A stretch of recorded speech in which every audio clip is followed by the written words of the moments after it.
this administration is also taking an independent approach on overseeing how the government was monitoring these financial institutions. And based on what I'm looking at, it appears that, there was a lot of misuse, a lot of misspending, a lot of abuse of power in the past administration.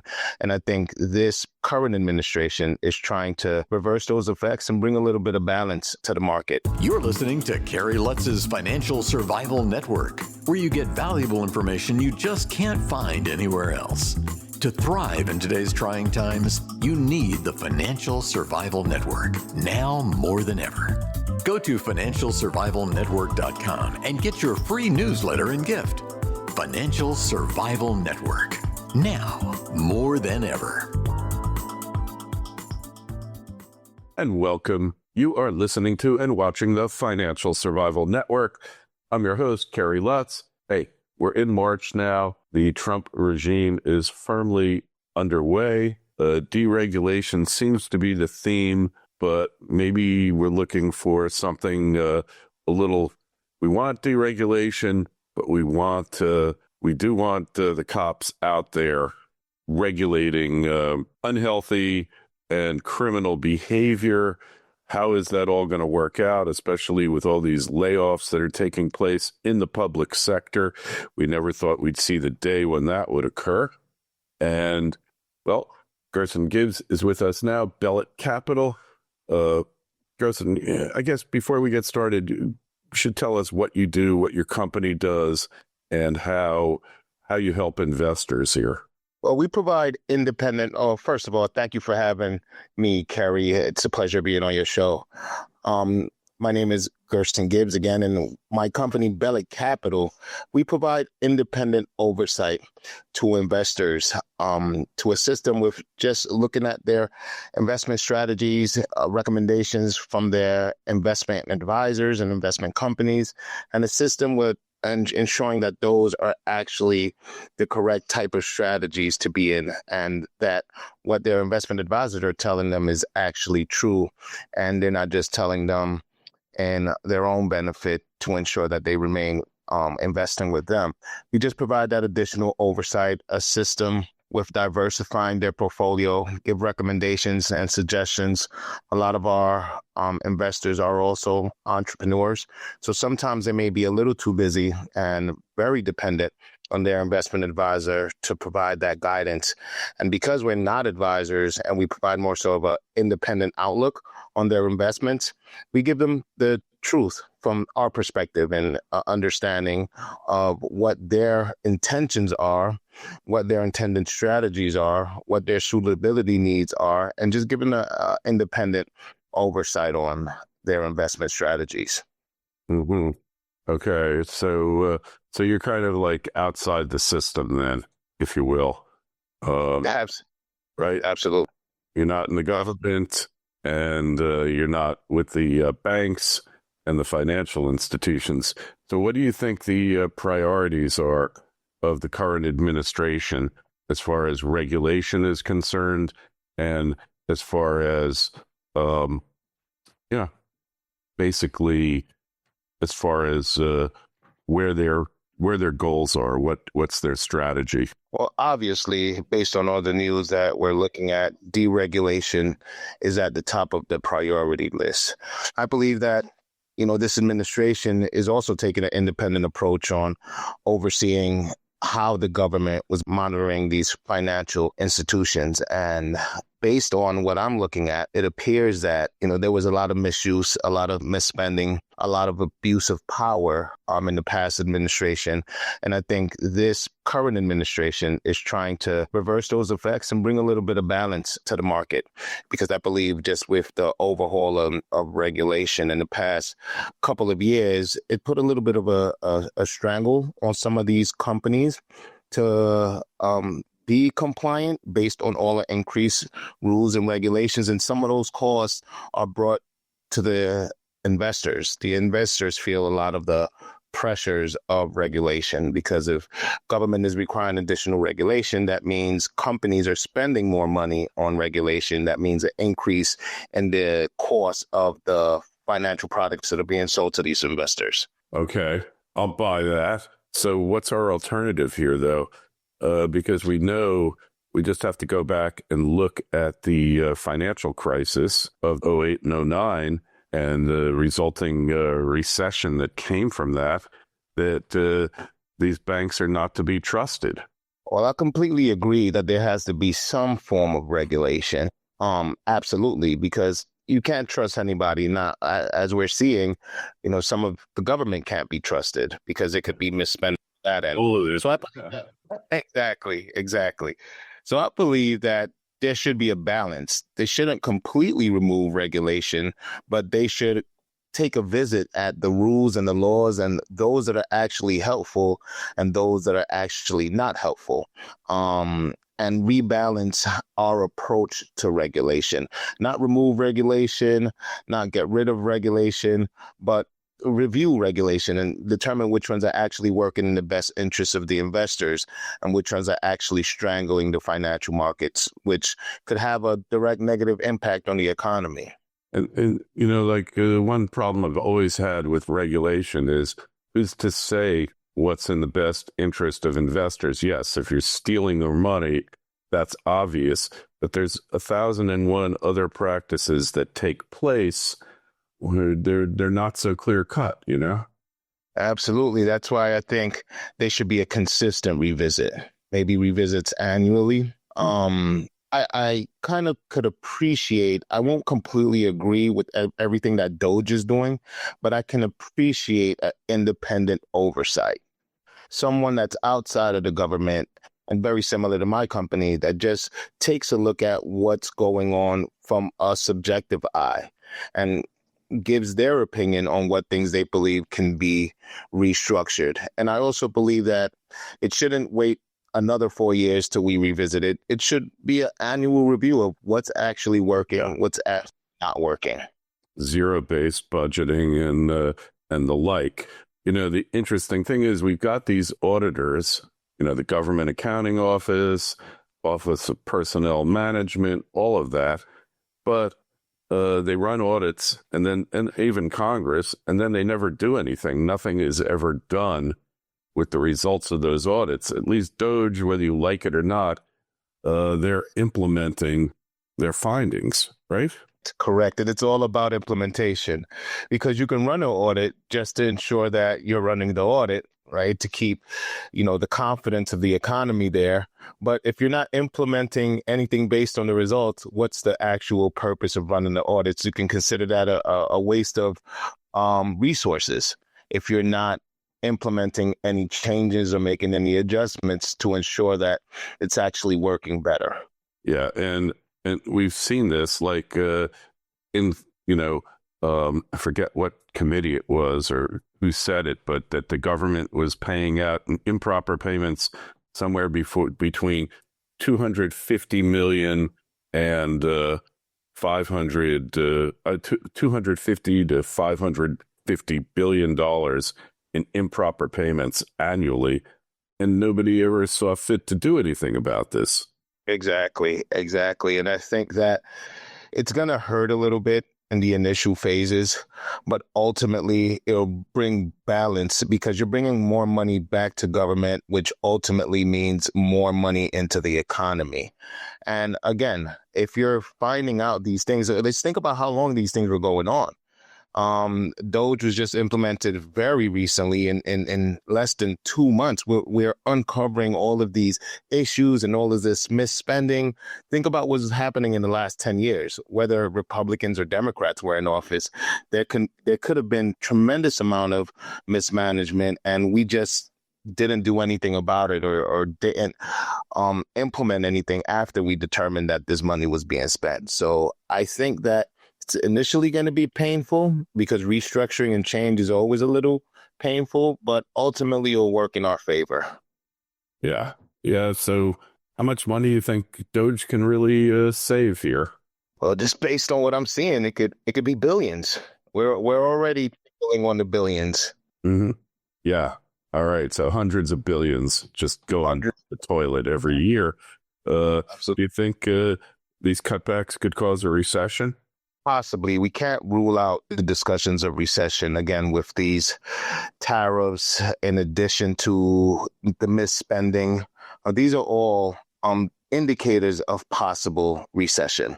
So we cannot rule out recession, but we can't rule out that ultimately this economy will flourish because we're uncovering these things. And because we're uncovering it, it can cause a tremendous downfall in the markets leading to recession. But I think that's what the administration wants. The administration wants to uncover things, even if it leads to recession. It's kind of pull the Band-Aid right off kind of approach that I believe that this administration is taking. Yeah, well, I guess with the deficit, out of control spending, all of that stuff, we've reached the tipping point where this has to be done or the country is going to fail. The economy will collapse and anarchy probably won't be much further off. Absolutely. I can completely agree with that.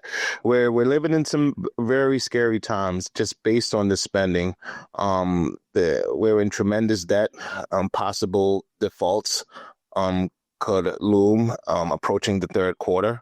And I think that this administration is trying to get a hold of it. And they're looking at things that they believe can resolve the issues that the economy has been having for the last couple of years. Mm-hmm. Yep. Well, we're definitely in interesting times here. And when we have this conversation a year or two from now, what do you think the state of things will be? In my opinion, I think it'll be tremendously different and much better in many ways, because again, we're looking at how much the government was misspending, and that's the basis and the foundation of our economy, the government, right? So once not a good thing. Exactly. We depend on the government, and the government has been conducting the misspending just based on some of the discoveries that the Doge team has had. And, I was reading an article the other day, and it's $350 million in PPP loans to children. Yeah. 11 years and younger. And, exactly. It's, at first they said, well, we got 20 million people who are on Social Security who are 110 years and older, 112. But as it turned out, they're not really collecting checks. But because they're listed as live, when the other agencies of government go to check up on them to see if it's a real social, it comes back as active.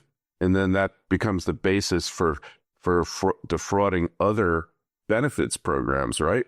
Correct. And it's a little scary to know that some of those things were going on for so long. I know that just reading some of the articles, they found somebody that was collecting Social Security that was over 300 years old. It's older than which well, insane. There's mistakes in the data. The government data is very dirty, and but the point is that they said that when they discovered all those millions of people who were probably dead but listed as active, very few of them were actually getting paid. But like we said, that's active Social Security number becomes the basis for additional fraudulent activities. And they said at the time it would cost them $5 billion to update their database, which sounds like total garbage. So they said, we're not going to bother, which is an act of complete insanity here, Gerson. Correct. I can definitely agree. And that's why we go back to regulation. So there should definitely be regulation and should be oversight, but that should also include oversight on the government. It should be oversight on big banks. It should be oversight on the government, because that's how I believe balance could be brought. You can't just leave it to one party to conduct the oversight. It has to be overall oversight of the entire country. Yeah. And I said the second I saw it, I said we don't just need Doge, we need Dune, the Department of United Nations efficiency, and any agency that's spending more than a few $1 million needs its own Doge. because, what's happening at the federal level is happening all over the place, right? Correct. Correct. I could definitely agree with that. And I understand people's reluctance because of Elon Musk and his popularity outside of government, right? I could understand some of the reluctancy, but I believe the overall approach is a good one. Outside of Elon Musk and who he is, being the richest person on the planet, I believe that it's good to have an independent oversight of government and of companies. Mm-hmm. Yup. No, I could not agree with you more. And unfortunately, or fortunately, as the case may be, I don't know.